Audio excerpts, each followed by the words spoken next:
Kembali lagi bersama saya Adam Savana di pengentahu.com.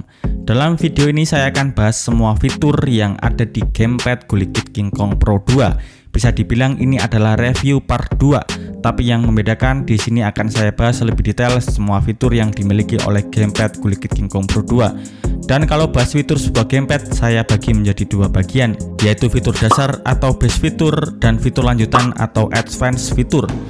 Namanya juga fitur dasar, ya fitur yang dimiliki oleh gamepad tanpa adanya konfigurasi tambahan. Contohnya seperti vibration, grip handle, konektivitas giro 6 aksis. Sedangkan fitur lanjutan adalah fitur yang mempunyai konfigurasi tambahan. Contohnya seperti sensitivitas adaptive trigger, programmable key, intensitas getaran, dan masih banyak lagi. Jadi jangan kemana-mana, ikuti terus pembahasan lengkap semua fitur dari Gulikit King Kong Pro 2.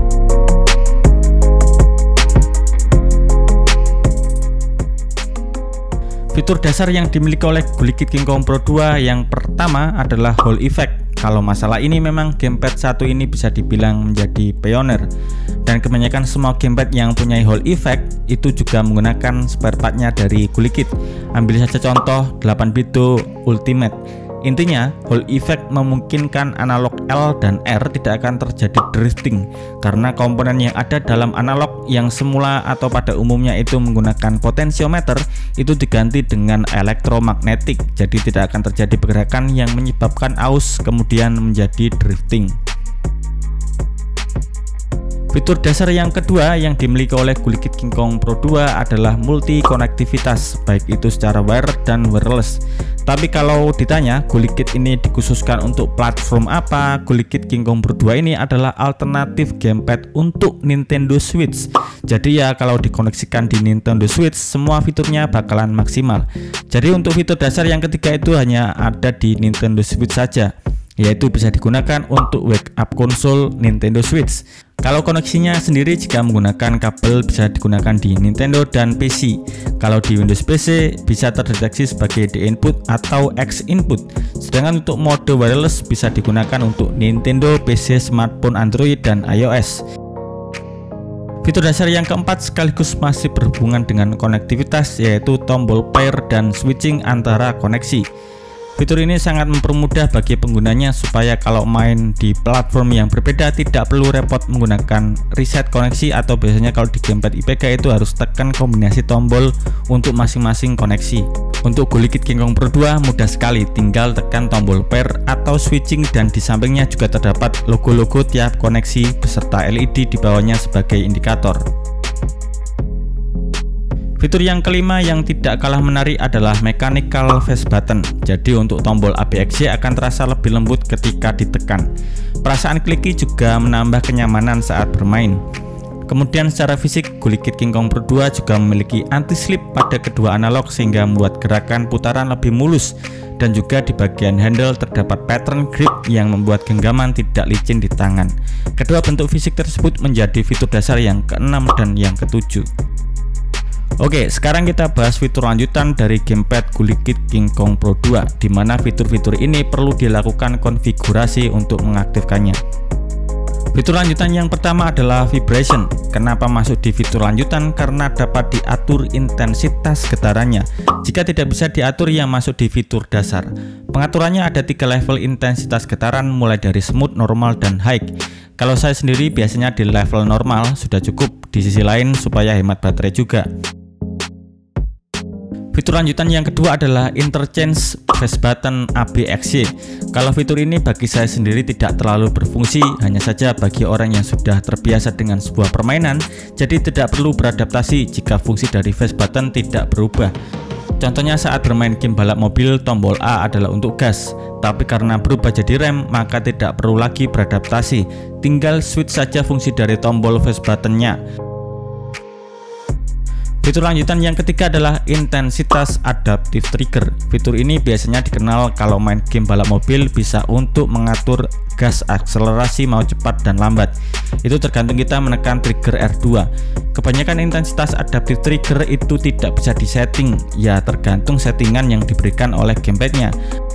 Alhasil ada gamepad yang cocok digunakan untuk main game kompetitif karena intensitas adaptive trigger itu cepat, ada juga yang tidak cocok karena lambat. Nah, GuliKit memberikan solusi karena bisa disetting level intensitas adaptive triggernya.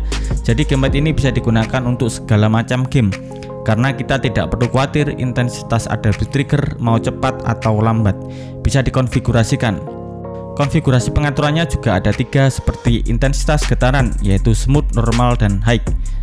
Kemudian ada fitur lanjutan APG Autopilot. Fitur ini hampir sama dengan Turbo Function karena digunakan supaya kalau main game yang gerakannya repetitif, kita tidak terus-terusan menekan tombol yang sama.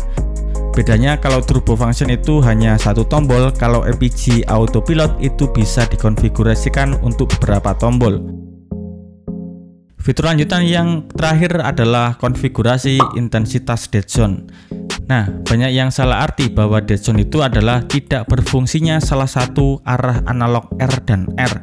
Tidak salah memang, tapi kurang tepat saja karena dead zone itu adalah area yang tidak merespon gerakan yang berbentuk circularity. Semakin besar dead zone, semakin lambat pula gerakan analog di gamepad, dan sebaliknya semakin kecil semakin cepat. Nah, besar kecilnya dead zone itu biasanya tidak bisa disetting seperti halnya adaptive trigger.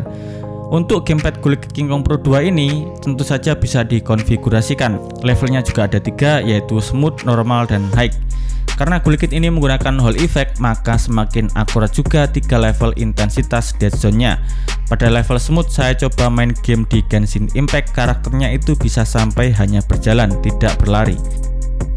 Kalau kalian masih bingung mengenai dead zone, saya juga sudah pernah bikin video penjelasan gamepad. Mungkin kalau mau nonton, linknya ada di deskripsi video atau tinggal klik card yang ada di atas.